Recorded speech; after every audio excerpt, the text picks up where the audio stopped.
All of you doing well. ನಿಮಗೆಲ್ಲ ಒಂದು doubt ಇರುತ್ತೆ, ಯಾವ ಥರ ನಾನು ಕರೆಂಟ್ ಅಫೇರ್ಸ್ನ ಓದೋದು for competitive exam, especially U P S C ಅಂತ ಎಕ್ಸಾಮ್ ಬಂದರೆ ನಾವು ಕಾಂಪಿಟೇಟಿವ್ ಓದ್ತಾ ಇರ್ತೀವಿ, ಬಟ್ ಅಲ್ಲಿ ಕರೆಂಟ್ ಅಫೇರ್ಸ್ ಯಾವ ಥರ ಓದೋದು. ಸೊ ನಾವು ಮ್ಯಾಗ್ಝಿನ್ನ ಫಾಲೋ ಮಾಡೋದಾ, ನ್ಯೂಸ್ ಪೇಪರ್ನ ಫಾಲೋ ಮಾಡೋದಾ, ಅಥವಾ PAB website, government website follow ಮಾಡೋದು ಅಂತ ಒಂದು ಡೌಟ್ ಇರುತ್ತೆ. ಸೊ ನನ್ನ ಎಕ್ಸ್ಪೀರಿಯನ್ಸ್ನ ನಾನು ಇಲ್ಲಿ ಶೇರ್ ಮಾಡ್ತಿದ್ದೀನಿ. ನಾನು ಫಾಲೋ ಮಾಡಿದ್ದು PAB website and also news paper and also magazines. So ನನ್ನ ಮೇಜರ್ ಮಿಸ್ಟೇಕ್ ಇದು. ಓಕೆನಾ, ನೆಕ್ಸ್ಟು ನಮ್ಮ ಬ್ರದರ್ ಕಂಟಿನ್ಯೂ ಮಾಡ್ತಾರೆ, ಹೇಳಿ. ಆ್ಯಕ್ಚುಲಿ ಇವನು ಏನು ಹೇಳಿದ್ನಲ್ಲ, ಅದನ್ನ ಫಾಲೋ ಮಾಡಬೇಕು ಅಂತ ಅಂದ್ಕೊಂಡಿದ್ರೆ ಫಾಲೋ ಮಾಡ್ದು, ಬಟ್ ಎಲ್ಲ ಒಂದೊಂದು ಮಂತ್ ಅಷ್ಟೆ. ಸೊ ನಾವು ಮಾಡಿದ ತಪ್ಪು ಏನಂದರೆ ರಿವಿಷನ್ ಮಾಡಲಿಲ್ಲ. ಸೊ ಗೌರ್ನಮೆಂಟ್ ಎಕ್ಸಾಮ್ ಅಂತ ಬಂದರೆ ನಾವು ಕಷ್ಟ ಕೇಳಲ್ಲ, ಬಟ್ ಟ್ರಿಕ್ಕಿ ಕೇಳ್ತಾರೆ ಆ್ಯಂಡ್ ವಿತಿನ್ ಟೈಮಿಂಗ್ಸ್ ನಮಗೆ ಮಾಡೋಕ್ಕಾಗಲ್ಲ. ಸೊ ನಾವು ರಿವಿಷನ್ ಮಸ್ಟ್ ಮಾಡಲೇಬೇಕು. ನೀನು PABನಾರ ಓದು, ದಿ ಹಿಂದೂ ನ್ಯೂಸ್ ಪೇಪರಾರ ಓದು, ಅಥವಾ ಮ್ಯಾಗ್ಝಿನ್ಸಾರ ಓದು, ಬಟ್ ನೀನು ರಿವಿಷನ್ ಮಾಡಲಿಲ್ಲ ಅಂದರೆ ಎಲ್ಲ ವೇಸ್ಟ್. ಗೊತ್ತಾ, ಅದಕ್ಕೋಸ್ಕರ ಏನು ಗೊತ್ತಾ, ನೀವು ನಿಮ್ಮ ಸೋರ್ಸ್ನ ನಿಮಗೆ ಯಾವ್ದು ಕಂಫರ್ಟಬಲ್ ಆಗುತ್ತೆ ಒಂದ್ಸತಿ ನೋಡಿ, ಆಯ್ತಾ? ಅದಾದ್ಮೇಲೆ ನೀವು ಚೂಸ್ ಮಾಡಿ, ಬಟ್ ಅದನ್ನ ರಿಗ್ರೆಸ್ ಆಗಿ ಫಾಲೋ ಮಾಡಿ. ಓಕೆನಾ? My message. And also for example, ಯಾರೋ ಟಾಪರ್ಸ್ ಹೇಳ್ತಿರ್ತಾರೆ, ನಾನು ಮ್ಯಾಗ್ಝಿನ್ ಫಾಲೋ ಮಾಡಿದೆ, ನ್ಯೂಸ್ ಪೇಪರ್ ಓದಲಿಲ್ಲ. ಸೊ ನೀವು ಅನ್ಕೋತೀರಾ, ನಾನು ಮ್ಯಾಗ್ಝಿನ್ ಫಾಲೋ ಮಾಡ್ತಾಯಿದ್ದೀನೇನೋ, ಮಾಡಬೇಕೇನೋ, ನ್ಯೂಸ್ ಪೇಪರ್ ಬೇಡವೇನೋ. ಸೊ ನಾನು ಹೇಳ್ತಿಲ್ವಾ, ಪ್ರತಿ ಮೂಮೆಂಟು ಅನ್ಕಂಫರ್ಟಬಲ್ ಆಗಿರುತ್ತೆ. ಆ್ಯಂಡ್ ಆಲ್ಸೋ ನಾನೇನೋ ತಪ್ಪು ಮಾಡ್ತಾಯಿದ್ದೀನಿ ಅಂತ ಅನಿಸುತ್ತೆ UPSC ಓದ್ಬೇಕಾದ್ರೆ. ಓಕೆನಾ, ಅದೇ ಥರ ಪ್ರೊಸೆಸ್ಸು. ಓಕೆನಾ, ಯಾವುದೇ ಟೈಮು ನೀನು ಪರ್ಫೆಕ್ಟಾಗಿ ರೆಡಿ ಆಗ್ತೀನಿ, ಹೋಗಿ ಎಕ್ಸಾಮ್ ಬರಿತೀನಿ ಅಂತ ಪರ್ಫೆಕ್ಟ್ ಟೈಮ್ ಯಾವತ್ತೂ ನಿಮಗೆ ಬರಲ್ಲ.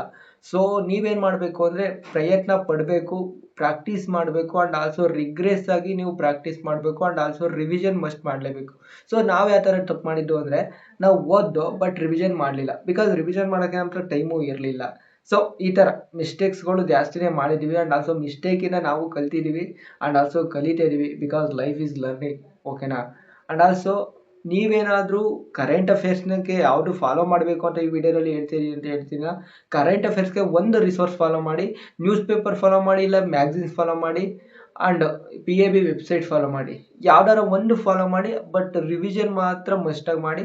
ನನ್ನ ಮೆಸೇಜ್ ಇಷ್ಟೇನಾ. ಓಕೆ, ಪರ್ಫೆಕ್ಟು ರಿಸೋರ್ಸ್ ಅಂತ ಯಾವುದಿಲ್ಲ, ನ್ಯೂಸ್ ಪೇಪರ್ ಅಂತ ಇಲ್ಲ, PAB ವೆಬ್ಸೈಟ್ ಅಂತಲೇ ಇಲ್ಲ, ಮ್ಯಾಗ್ಝಿನ್ಸ್ ಅಂತಲೇ ಇಲ್ಲ. ಸೊ ನೀವು ರಿವಿಷನ್ ಮಾಡ್ತಾ ಹೋದರೆ ಎಲ್ಲ ವೇಸ್ಟೇ.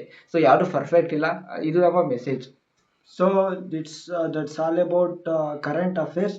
ಬಟ್ ನೀವೇನಾದರೂ ಟುಡೇ ನ್ಯೂಸು ಮತ್ತು ಡೈಲಿ ಕರೆಂಟ್ ಅಫೇರ್ಸ್ ಫಾಲೋ ಮಾಡ್ತಿದ್ರೆ ಮಾಡಿ, ಬಟ್ ಅದರಲ್ಲಿ ಏನು ಪ್ರಾಬ್ಲಮ್ ಇಲ್ಲ. ಬಟ್ ಅದನ್ನ ರಿವಿಷನ್ ಮಾಡ್ಕೊಳ್ಳಿ ಸರಿಯಾಗಿ, ಹೋಗಿ ಎಕ್ಸಾಮಲ್ಲಿ ನೀಟಾಗಿ ಏನೋ ಎಕ್ಸಿಕ್ಯೂಟ್ ಮಾಡಿ. And one advice, take test series before going to exam. ಓಕೆನಾ, ಬಿಕಾಸ್ ಟೆಸ್ಟ್ ಸೀರೀಸ್ ಒಂಥರ ನಾವು ರಣರಂಗಕ್ಕೆ ಹೋಗೋಕ್ಕಿಂತ ಮುಂಚೆ ಇಲ್ಲಿ ಆಲ್ರೆಡಿ ಯುದ್ಧ ಮಾಡ್ದಂಗೆ ಲೆಕ್ಕ.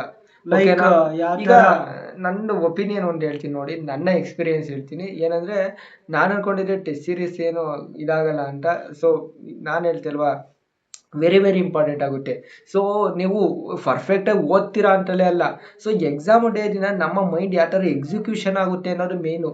ಓಕೆನಾ, ನಮ್ಮ ಮೈಂಡು ಕೊಟ್ಟಿದ್ದ ಟಾಸ್ಕ ಎಕ್ಸಿಕ್ಯೂಟ್ ಮಾಡಲಿಲ್ಲ ಅಂದರೆ, ಸೊ ಅದು ಪ್ರಿಪ್ರೇಷನ್ ಒಂದು ಸ್ವಲ್ಪ ಅನ್ಸೈಂಟಿಫಿಕ್ ಮೆಥಡ್, ಆಲ್ಸೋ ಅದು ಸಕ್ಸಸ್ಫುಲ್ ಆಗಲ್ಲ ಅಂತ ಒಂದು ಮೆಸೇಜ್. ಓಕೆನಾ, ಸೊ ಆದಷ್ಟು ಒಂದು 100 ಮಾರ್ಕ್ಸ್ ಕೊಡಿ. ನಿಮ್ಮ UPSC 2026 ಎಕ್ಸಾಮು 101th ಮಾರ್ಕ್ ಆಗಿರಬೇಕು. ಓಕೆನಾ, ಆಗ ಮಾತ್ರ ನೀವು UPSC ಕಣ್ಮುಚ್ಕೊಂಡು ಪಾಸ್ ಆಗ್ತೀರಾ. ಓಕೆನಾ, ಕಣ್ಮುಚ್ಕೊಂಡಲ್ಲ, ಈಸಿ ಆಗೇ ಆಗುತ್ತೆ ನಿಮಗೆ. ಓಕೆನಾ, ಅಷ್ಟು ಪ್ರಯತ್ನ ಪಟ್ಟಿರ್ತೀರಾ, ಆ್ಯಂಡ್ ಆಲ್ಸೋ ಅಷ್ಟು ಎಫರ್ಟ್ ಟೆಸ್ಟ್ ಸೀರೀಸ್ ತಗೊಂಡು ಸಾಲ್ವ್ ಮಾಡಿರ್ತೀರಾ. ಸೊ ಆಗುತ್ತೆ. ಓಕೆನಾ, ಬಟ್ ಏನಂದರೆ, ನಾವು ಮಾಡಿದ ತಪ್ಪೇನು ಅಂದರೆ, ನಾವು ಯಾವಾಗ ಓಕೆ ನಾವು ಚೆನ್ನಾಗಿ ಓದಲಿಲ್ಲ ಅಂತಿಲ್ಲ, ಬಟ್ ಯಾವಾಗ ಟೆಸ್ಟ್ ಸೀರೀಸ್ನ ಸಾಲ್ವ್ ಮಾಡೋಕ್ಕೆ ಬಂದು ನಾವು ಮಾರ್ಕ್ಸ್ ಎಲ್ಲ 140, 130, 135 ಈ ಥರ ಬರೋಕ್ಕೆ ಸ್ಟಾರ್ಟ್ ಆಯಿತು. ಆಗ ನಮಗೇನು ಅನ್ನಿಸ್ತು ಅಂದರೆ, ಈ ಟೆಸ್ಟ್ ಎಲ್ಲ ವೇಸ್ಟು, ಇದರಲ್ಲಿರೋ ಕ್ವಶನ್ಸ್ ಯಾವ ಬರಲ್ಲ. ಓಕೆ, ಬರಲ್ಲ, ಒಪ್ಕೋತೀನಿ, ಬರಲ್ಲ. ಬಟ್ ನಿಮ್ಮ ಮೈಂಡ್ ಏನು ಸೆಟ್ ಆಗಿರುತ್ತಲ್ಲ, ಆ ಟೈಮಿಂಗ್ಸ್ ಇರ್ಬೋದು, ಆ ಆಂಗ್ಸಿಟಿ ಇರ್ಬೋದು, ಆ ಪ್ರೆಷರ್ ಇರ್ಬೋದು, ಎಲ್ಲರಿಗೂ ಸೆಟ್ ಆಗಿರುತ್ತಲ್ಲ, ಅದು ಚೆನ್ನಾಗಿ ಎಕ್ಸಿಕ್ಯೂಷನ್ ಮಾಡ್ಬೋದು ಯಾವಾಗ ಪ್ರಿಲಿಮ್ಸ್ ಬಂದಾಗ. ಗೊತ್ತಾಯ್ತಾ? ಅದಕ್ಕೋಸ್ಕರ ಏನು ಟೆಸ್ಟ್ ಸೀರೀಸ್ ಒಂದು 15 ಅವರ್ ಅಟೆಂಡ್ ಮಾಡಿ, 50 ಅಟೆಂಡ್ ಮಾಡಿ, ಆಗ ಈಸಿ ಆಗುತ್ತೆ, ಒಂದು ವೆಲ್ ಎಕ್ಸಿಕ್ಯೂಷನ್ ಕೊಡ್ಬೋದು. ಗೊತ್ತಾಯ್ತಾ? ಓಕೆನಾ, ಅಂದರೆ ಒಂದು ನಿಮ್ಮದು ಫಸ್ಟ್ ಟೆಸ್ಟ್ ಸೀರೀಸ್ ಕೊಟ್ಟಾಗ ನೀವು ಓದಿಲ್ಲ ಅನ್ಕೋತೀರಾ. ಓಕೆ, ಯಾರು ಪರ್ಫೆಕ್ಟಾಗಿ ಯಾರು ಓದಿರಲ್ಲ. ಓಕೆನಾ, ಈಗ ನಿಂದು ಫಸ್ಟ್ ಟೆಸ್ಟ್ ಸೀರೀಸ್ ಕೊಟ್ಟಾಗ ಝೀರೋನೇ ಬರುತ್ತೆ ಅನ್ಕ. ಸೊ ನೀನು ಝೀರೋ ತೆಗ್ದಾದ್ಮೇಲೆ ರಿವಿಷನ್ ಮಾಡ್ಕೊಂಡು ಮಾಡಿದ್ಮೇಲೆ ಎಷ್ಟು ಬರುತ್ತೆ ಅದು ಇಂಪಾರ್ಟೆಂಟು. ಈಗ ಏನೋ ಗೊತ್ತಿಲ್ದಲೆ ನಿಂಗೆ ಕೊಟ್ಟರು ಅದು ಈಗ ಈಗ ನಾನು UPSC ರಿಲೇಟೆಡ್ ಓದ್ತಿಲ್ಲ, ನಾನೇನೋ ಸಾಫ್ಟ್ವೇರ್ ಜಾಬ್ ಮಾಡ್ತಾ ಇದ್ದೀನಿ ಅನ್ಕೊಳ್ಳಿ. ಸೊ ನನ್ನ ಕೈ ತಗೊಂಡು UPSC ಕ್ವಶನ್ ಪೇಪರ್ ಕೊಟ್ಟರೆ ಝೀರೋನು ತೆಗಿತೀನಿ. ಈಗ ಸುಮ್ಮನೆ ಏನೋ ಅವಲಕ್ಕಿ ಹಾಕಿ 100 ಅಂತೂ ತೆಗಿಯೋಕ್ಕಲ್ಲ, ಒಂದು 20-30 ತೆಗಿತೀನಿ ಆ ಥರ ಓಕೆನಾ. ಆ ಥರ ಅಲ್ಲ, ನೀವು ಫಸ್ಟು ಟೆಸ್ಟ್ ಸೀರೀಸ್ ನೋಡಿ, ನಿಮಗೆ ಒಂದು ಪ್ಯಾಟ್ರನ್ ಅರ್ಥ ಆಗುತ್ತೆ. ಆಫ್ಟರ್ ಆದಮೇಲೆ ಓದಿ, ರಿವಿಷನ್ ಮಾಡಿ. ಸೊ ಅದಾದಮೇಲೆ ಟೆಸ್ಟ್ ಸೀರೀಸ್ ಕೊಡಿ. ಆಗ ಎಷ್ಟು ಬರುತ್ತೆ ನೋಡ್ಕೊಳ್ಳಿ, ಅಲ್ಲಿ ನಿಮ್ಮ ಮಿಸ್ಟೇಕ್ಸ್ನ ಸರಿ ಮಾಡ್ಕೊಳ್ಳಿ. ಆಮೇಲೆ ಆ ಥರನೇ ಟೆಸ್ಟ್ ಸೀರೀಸ್ ಸಾಲ್ವ್ ಮಾಡಿ. ಆ ಥರ ಪ್ರೊಸೆಸ್ ಇದ್ದರೆ ಆಗೋದು, ಓಕೆನಾ. So this is message from ಪ್ರಯತ್ನಂ ಸರ್ವಸಿದ್ಧಿ ಸಾಧನಂ ಅಂಡ್ ಧೈರ್ಯಂ ಸರ್ವಾರ್ಥಿ ಸಾಧನಂ. ಓಕೆ, ಹಂಗಂತ ಮೆಸೇಜ್ ಹೇಳ್ತಾ ಈ ವಿಡಿಯೋನ ಎಂಡ್ ಮಾಡ್ತಾ ಇದೀವಿ. ಜೈ ಹಿಂದ್, ಜೈ ಕರ್ನಾಟಕ ಮಾತೆ. Subscribe to Ganesh Girish YouTube channel and GG Brothers YouTube channel and also Twin Bros YouTube channel and also Learn with Life YouTube channel. And thank you guys watching. And with your blessing and God blessing, we do our best in and also competitive exam ಗೆ ಬಾರಿ ಜನ ಓದ್ತಿರ್ತಾರೆ ನಮ್ಗೆ. With your blessing and God blessing, we do our best.